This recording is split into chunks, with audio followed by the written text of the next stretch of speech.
Hello student, today we are again going to start our same chapter, nature and significance of management. Now,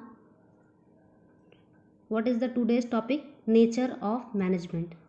Some author says that management as a science. Some are says that management as an art and some are says that management as a profession.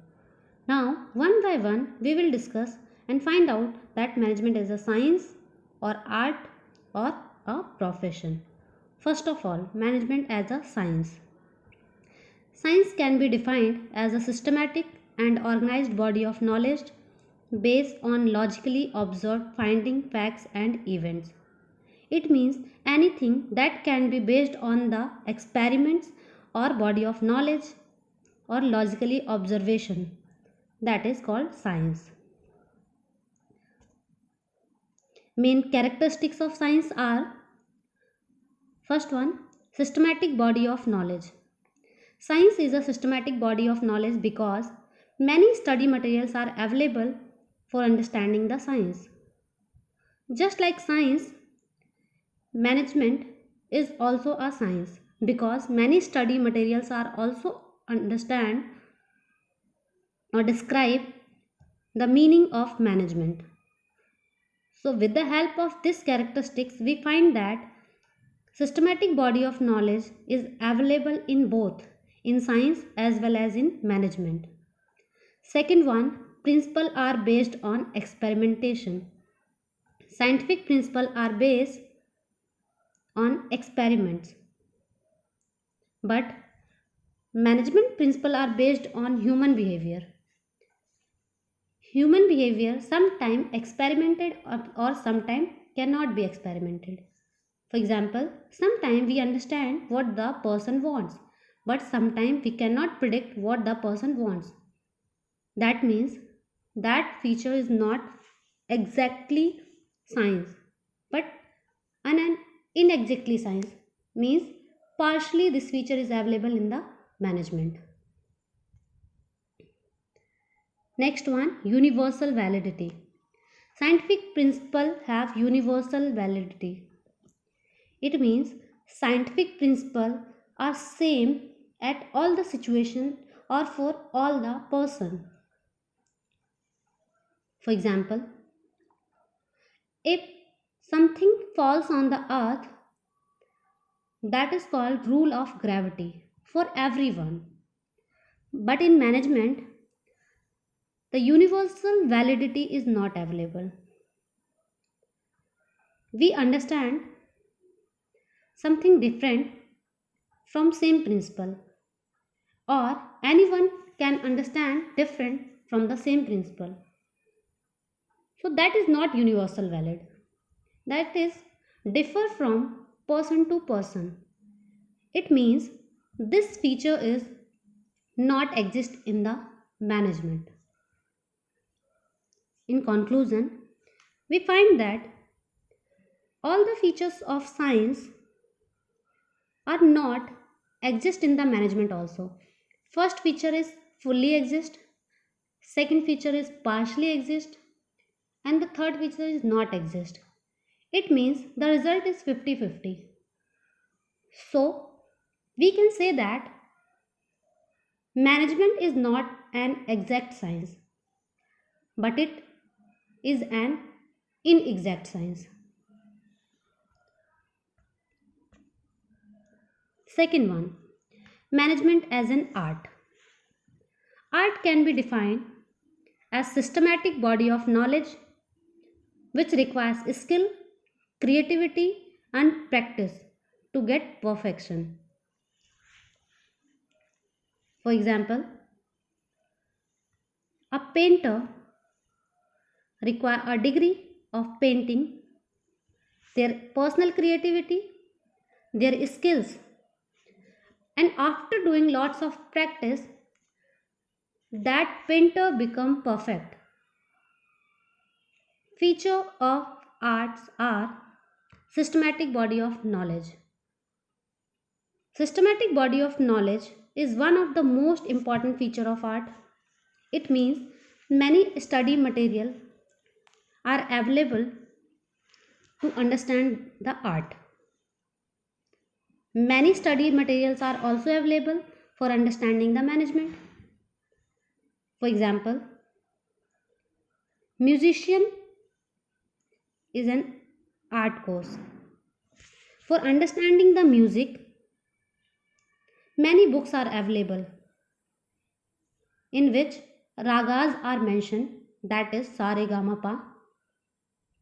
For understanding the management, many study materials are also available.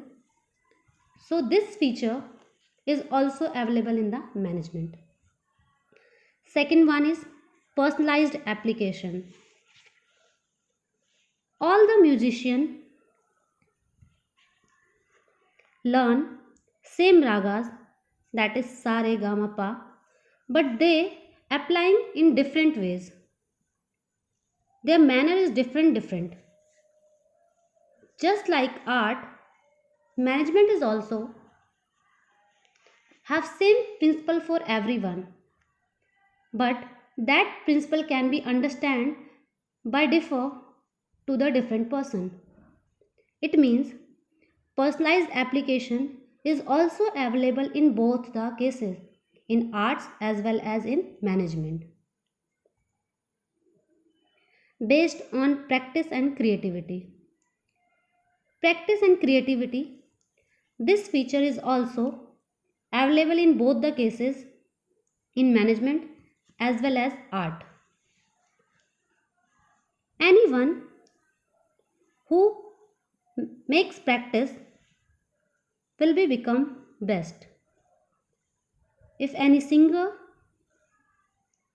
can do practice, that he will be best musician. If any manager can do the practice, then he will be best manager. In short, we can say that practice makes man perfect. Conclusion is that after comparing the three features of art, we find that all the features of art is also available in management. So 100% accuracy is there. So we can say that management is fully art. Now, management as a profession. Profession can be defined as an occupation backed by specialized knowledge and training in which entry is restricted. It means any person who has specialized knowledge, degree, and certificate and code of conduct, that person is called profession. The main features of professions are well defined body of knowledge. In profession, well defined body of knowledge is required. Just like profession, in management also, well defined body of knowledge is also required. Any person with incomplete knowledge cannot become a best manager. So this feature is fully available in the management. Second one, restricted entry. In profession, restricted entry is the main feature of profession. For example, any person who wants to treat a patient must have a MBBS degree. A person wants to conduct a teaching must be the B.Ed degree. But in a management, degree is not essential. For example, many persons are doing business, we can see in our daily life, but they don't have any degree. It means degree is not required compulsory in the case of management. So this feature is presently not exist in the management now, but in the future it will be compulsory. Existence of ethical code. Ethical code is also exist in the profession but not exist in the case of management. There are some ethics involved with every profession. Ethics means rules and regulation, and that rule and regulation is compulsory for all the profession. But that ethical code is not compulsory for management also. So this feature is also not available or exist in the management. Next one, service motive. The main objective of every profession is providing service. But for every management, service motive is not the essential point. Many person can do the business for profit motive, not for the service motive. But in future, this feature will be compulsory. So the conclusion is that all the features of profession is not exist in the management. But now in the future that feature will be compulsory. So we can say that the management is on the path of becoming a profession. Next one, levels of management. Every organization can be divided in three levels: top level, middle level, or lower level. One by one, we will discuss. First one is top level management. The A grade employees exist in the top level management. It includes chairman, board of directors, managing director, general manager, president, vice president, chief executive officer, financial officer, and chief operating officer. Second one, middle level management. It includes B grade employees, means departmental head, finance manager, marketing manager, and plant superintendent. Last one, lower level management. It means the C grade employees. It includes supervisors, superintendent, foreman, sub-department executives, clerk, etc. We also call the top level management to the white collars and lower level management to the blue collar. Function of all the levels. First one, function of top level. Determining the objectives of the organization is the first function of top level management. Framing plan and policies for the business, that is also the function of top level management. Organizing activities for the organization, that is also the main function of the top level management. Assembling all the resources for the business, that is also the function of top level management. Welfare and survival of the organization. And last one, liaison with outside world. It means interaction between two countries or two business is the decision of top level management. Second one, middle level management. Function of middle level management, interpretation of policies to the low level.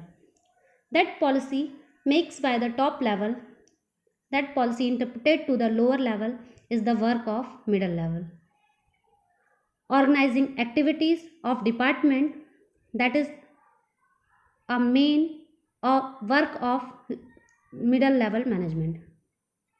Recruitment and selection of employees is also one of the function of the middle level management. Controlling and instructing employees is the one of the function of middle level management. Cooperate with other departments and implementing the plans framed by top level. That is the topmost work of the middle level management. Last one, lower or supervisory level. That is the lower level or the minimum level. The main function of lower level is representing the grievances of workers. It means what the problem of workers, represent that problem to the senior ones. That is the work of lower level. Providing good working condition to the workers, that is also a work of lower level. Safety of workers, helping middle in recruitment and selection, providing suggestions to the workers, maintaining quality standards, boosting the morale of the workers, and minimizing the wastage of material is the main work of the supervisory level.